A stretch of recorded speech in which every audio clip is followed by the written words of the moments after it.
Welcome back to the Lincoln Project. I'm your host, Reed Galen. Today, I'm joined in studio by Joe Walsh, former congressman representing Illinois' 8th Congressional District, former 2020 presidential candidate, former member of the Republican Party, and current host of the White Flag with Joe Walsh podcast. Joe, welcome.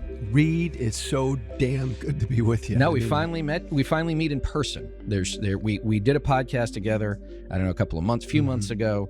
There's always the Twitter, right, which is not the real world, but it is real. But so it's great to actually see you in person. So a lot to go over. But now, as we record this on a Thursday after the Georgia runoff, the 2022 midterm cycle is finally in the books, right? Feels like it lasted forever. What's your sense of this year and where the GOP, our former party, now stands as it looks into 2024, frankly? I think, and Reed, it is great to be with you. I think that our former political party is still a shrinking, dying national political party. I think they're going to be strong here for a few years, especially when it comes to the House. But it's a party of old white men and old white women, and I still don't see them replacing themselves fast enough. So they're still in a lot of trouble. It's still Trump's party. Right. But let me ask you this, because you talk about that it's shrinking, but as we looked at Georgia, again, just as an example, one good thing James Carville noted, right, that Georgia, yes, it's elected 2 Democratic senators in 2 years, twice, or at least once, is that all the statewide elected officials are Republicans, and it wasn't close, right? Those races weren't close. Not close. And if Herschel Walker had been 10% less crazy, he wins. Yeah. And so, I think there's, I guess my question is, you're talking about demographics, you're talking about sort of a timeline, but my fear is like we don't get there soon enough, right? Because the bad guys could still win soon enough because we are a 50-50 country. So what is it you think, because I got this question a lot this week, is why are so many otherwise normal people still voting for Republican candidates? Why are these races so close? To your point on Georgia, I think it's premature to declare Georgia a purple or certainly a blue state yet. Right. You're right. A normal Republican beats Warnock. Look at Kemp. I think what's helping to prop the Republican Party up is the fact that the Democratic Party has some issues. And because they defied history and did so well this midterm, I worry that the Democrats aren't going to self-reflect on their issues that are still there. Right. And that can really help Republicans, Reed. Look, because of my background, I talk to people in the middle all the time, low information, unaffiliated voters who don't like either political party. And they all tell me, generally, Republicans are assholes. Democrats are kind of like elite snobs who don't understand me. Right. And in that dynamic, a lot of people are still going to vote for the asshole. Right. So we like to say, if it's a socialist versus a sociopath, the sociopath wins 6 times and twice on Sunday. Hands down. So the Democrats have an opportunity to grab a lot of people, right? Last cycle, this cycle, and next, because I do believe the Republican Party is shrinking, and they're not replacing the old white men and old white women, my base, enough with younger people and people of color. But they do have an interesting connection to working class people. Right. Some of the whole Trumpism thing. Working class people relate a lot to some of that. It's interesting. So there's a guy named Rick Smith who has a radio show. He's a trucker. Been on his show a bunch. He's Great a guy. Terrific guy. Central PA guy. Yeah. And I was on his show before the election, and we were talking about Doug Mastriano in Pennsylvania. Yeah. And he said that his neighborhood is just filled with Mastriano signs. And he said, if this guy, he's telling all his trucker buddies, if this guy gets elected, they're going to pass right to work. They're going to, just eviscerate unions. And the guys are like, I don't care. He's my guy. He's my guy. And so it's a working class thing, but the working class, it's emotional almost. It's cultural. It's cultural, emotional and cultural. You're right. Completely. It's not fair. The Democrats are soft on crime. Democrats want to defund the police. Right. Democrats want there to be 64 different genders. Democrats are just woke. You hear a lot of that. I hear a lot of that from these folks. Right. Because the Republican Party and their media echoes do a great job of just planting these seeds. Right. But it's cultural and emotional. Right. And you see, it's interesting that, like, so Marjorie Taylor Greene, who is now a leader of the United States House, right? Or she will be, right? She is in. Oh, she's going to be the speaker. She might be. She's in Kevin McCarthy's inner circle with Stephen Miller, and we can talk about that. But it's interesting. They don't like Ukraine, right? So how are they saying not one more dollar for Ukraine until we fix the border, right? They're white Christian nationalists, so they're on the side of Putin, but they're very smart about how they cloak it in border security. Right. But it's also interesting on the crime front, how many different interviews were done in the lead up to the midterm where it's like, what's your biggest issue? Crime. Are you worried about crime in your community? Oh, no. But the big cities run by the Democrats. I'm worried about it there. Yeah. But you don't live there. Yeah. Right. Yeah. But so there's this on the working class front, there's a disconnection from being working class and the things that means. And then on the crime stuff, too, there's a disconnection between the reality somebody lives in and how they think the world is. And when it's just like when you were a member of Congress, oh, I hate Congress, right? It's got lower approval ratings than STDs, but I love Joe Walsh. Yes, exactly. Right. And so it's just interesting to see that sort of, I think, how would I put it? The psychological dichotomy. It's Reed, and I did this in my prior life. Mm-hmm. Republicans and right-wing media demagogue the shit out of these issues because we're told you want to scare your listeners, you want to scare your voters, you want to inflame them. Right. And I did that too much of that I'm proud of. But it works because crime and the border and they're coming to your neighborhood and people are coming into the country illegally every single day and they're killing people and the drug crisis. All of that stuff works, especially when the Democrats don't engage on these issues and fight back. The Democrats don't know how to deal with these culture war issues, and the Republicans demagogue the shit out of them. Right. Yeah. No, I mean, it's, Rick Wilson, friend of ours, says, culture wars are where Democrats go to die. Which, Reed, is, I'd love your take on this. It's crazy to me because I do believe on every single culture war issue, more Americans would stand with the Democratic position than the Republican. I don't know why they don't engage. Again, we're now sort of we're anthropologists of the Trumpist movement, from different perspectives, but still, now we're also anthropologists of the Democratic Party because we spend more time with them than we ever thought we would. Probably, and we want them to succeed. And we want them to succeed, yes, because they're the only pro-democracy party we have left. Yes, and I think that there's this combination of it's beneath us to sort of even engage on these things. There's a part of it, maybe some of them believe it. In the things that you and I might think are sort of kooky. But also there's this, I'm afraid to tell people what I believe in because what if they don't like it? Mm-hmm. Right. And I don't want to deal with that. And it's not even like to your point about the elitism, they're not worried about voters. They're worried about people they're on television with, people that they go to dinner with, they're donors, right? Like you have to stand for something, right? And it's the same thing with, I've heard this, that when there's a Democratic president, the stock market goes up, job creation. When there's a Republican president, stock market goes down, there's a recession, yada, yada, yada. I'm like, well, then you guys have to go say that Democrats are the ones that are good on the economy. Like, if Joe Biden, in his defense of Ukraine and his ability to unite NATO, right? Yeah. They are the patriotic, strong national defense party. But there's something that stops them from waving the flag. I mean, I'll tell you, Joe, I've told this story before. I was in California, I was doing a fundraiser, mostly Democrats. Now, surprisingly, like, how many people hang the American flag on their house? No. Why? Because I'm afraid people think I'm a Trump voter. Like, it's your flag too. Exactly. Right. But there's this like, because I think sometimes they equate patriotism with nationalism, which they're two different things. Mm-hmm. But like it's like in 2020 when we would do pro-Biden ads, it would be Eagles and fighter jets and all this stuff. People are like, we can't make those ads. Why not? Well, because the military and everything, like the military it doesn't belong to anybody. It belongs to the country.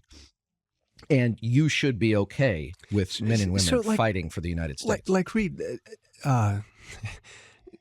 Democrats need to speak like you and I are speaking right now. Democrats need to fucking sit down at a bar in the middle of South Carolina or Iowa and sit down and have a shot of tequila and a beer and just, like you and I could and would, and like a lot of Republicans pretend they do.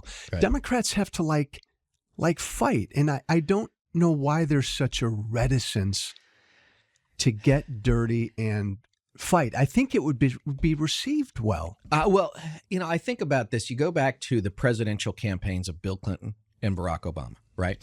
First, they were singular political talents of their time. But also, Barack Obama would go out and give a speech to 300,000 people that would have tears in the eyes. Yeah. Everybody aspirational. Meanwhile, he'd have Pluff and Axelrod and everybody else in Chicago sharpening knives. Yes. Right? And he understood, like, this is how I'm going to win. George W. Bush did the same thing. Like, I'm not going to do the dirty work. That's why I hired you guys. Right. And that's the part that, like, you have to, it's the book, Richard Ben Kramer, What It Takes. Yeah. Do you want to win? Do you want to win? And I actually had lunch yesterday with a friend of mine, who I had this conversation with this summer, where Alexandria Ocasio-Cortez said that there is no room for a pro-life Democrat in the party. And I asked this person, I said, what do you think? I agree. I said, but your coalition is very diverse and very broad. That's a strength, but it's also a weakness if you don't understand it. And I said, so here's the question. Do you want purity or do you want to win? And she said, well, I guess I want to win. And I said, do you, and I looked at her and she goes, well, I guess it doesn't sound like it, does it? I said, it doesn't. Purity's great, but it doesn't exist. A pro-life, a pro-gun, a pro-Second Amendment Democrat. Tim Ryan in Ohio, I think, is that kind of a Democrat. And understand, everybody listening to us right now, the reason we're on this is because you and I believe our former political party is an existential threat to our democracy. It is. So somebody has to beat them. Right. And I think the Democrats were fortunate this midterm that Trump's ugly mug was out there all the time. The Dobbs decision energized women and younger voters, and Trump and the party became an election denying party, and they put up horrible candidates. And thank God the American people kind of recoiled against that.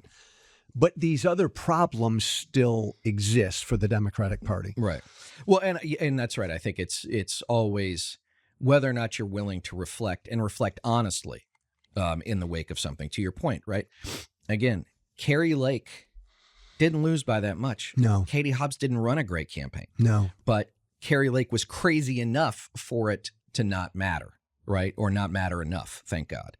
Tim Michaels, if he doesn't say on camera, when I get elected, no Democrat will ever get elected in this state again, I don't know if he loses, right? But there were enough people who said that's crazy. Doug Mastriano was a nut, right? Adam Laxalt was a nut.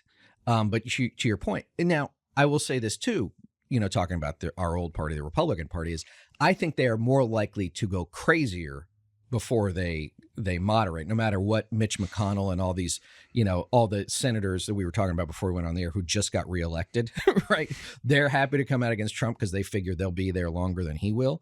But we see in the past that very rarely do the crazies moderate. The crazies go crazier. It drives me crazy, Reed. And I go on CNN and MSNBC a lot, and the talking heads on these networks eagerly kind of putting out Trump's obituary. And even people on our side, on the Never Trumper side, saying there's an opportunity here. Listen, I hear from the base every frickin' day. Right. They're not on board with blaming Trump for what happened in November. Hannity last night, I love to listen to the first 10 minutes of Hannity. Did an autopsy on what went wrong. Right. Everything under the fucking sun, except he never said the word Trump. Right. Hannity only says what he thinks his audience wants to hear. Right. He only will say that.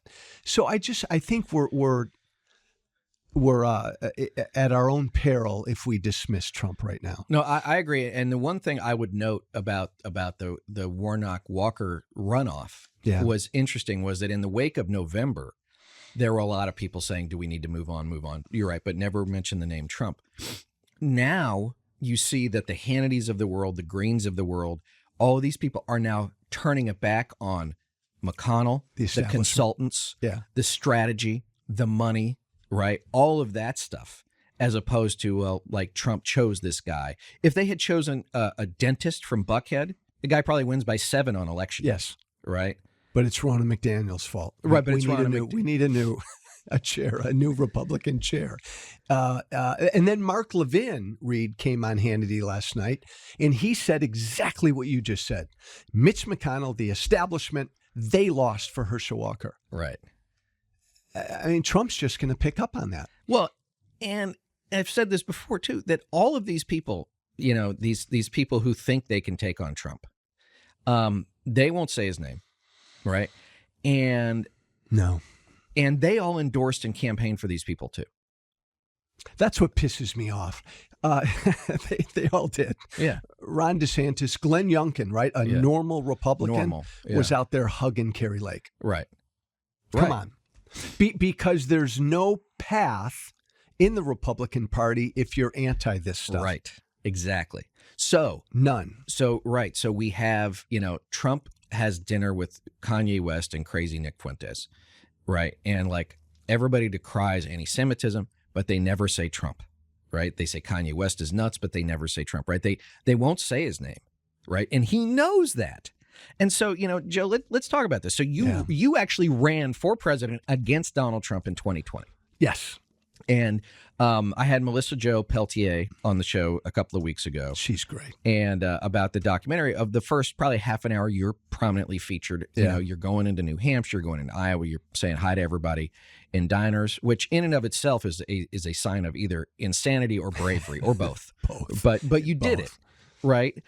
So one, tell us a little bit about that experience, but two, knowing that, looking at this field of, you know, I don't even know what they are.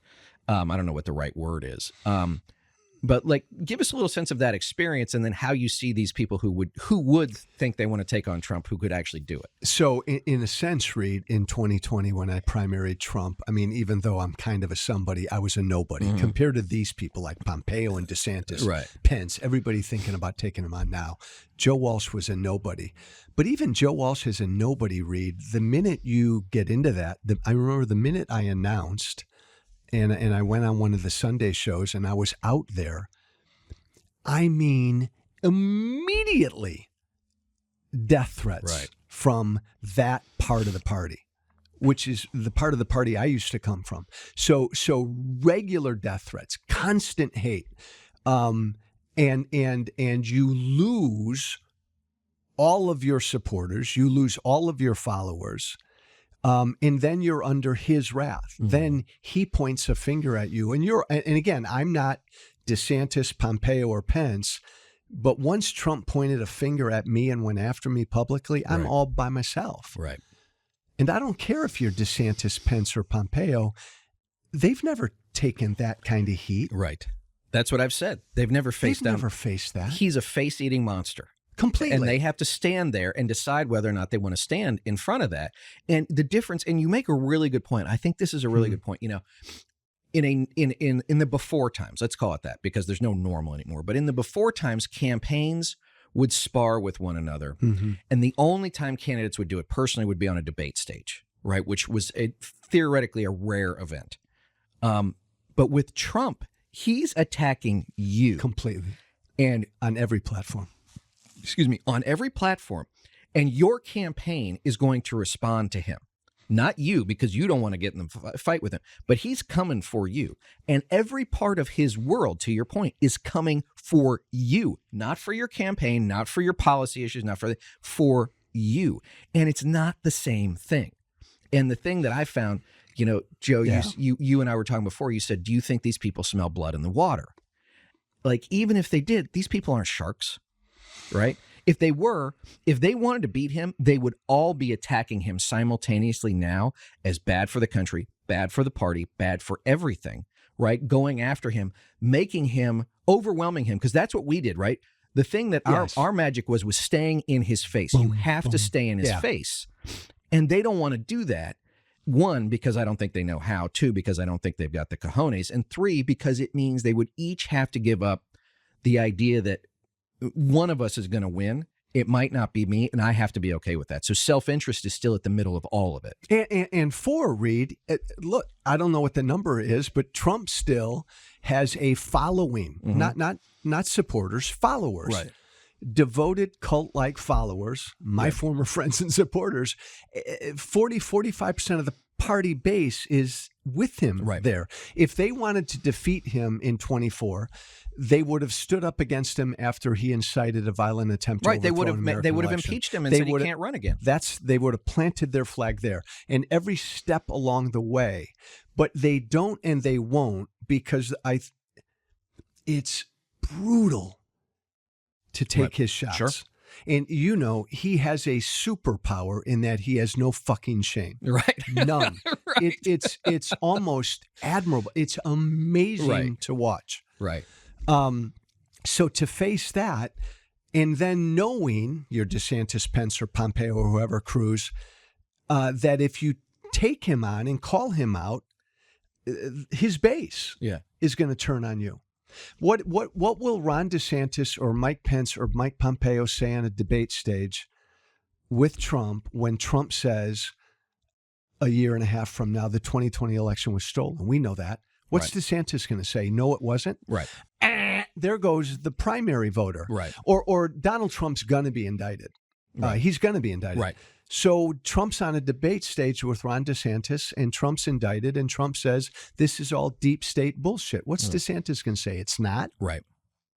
I think it's really hard. I don't know what they do. I don't think so either. And so you have been a candidate both for Congress and for president, and now all these people, you've named a bunch of them, are spending time with their families, probably with their close advisors, maybe the person who was their top donor or whatever, over the holidays, thinking about whether or not they're going to do this, right? And they're going to look in the mirror. And, you used to say, like, you're going to look in the mirror. Can you really be president? Now you have to look in the mirror and see him staring back at you. And you say, can I really take this guy on?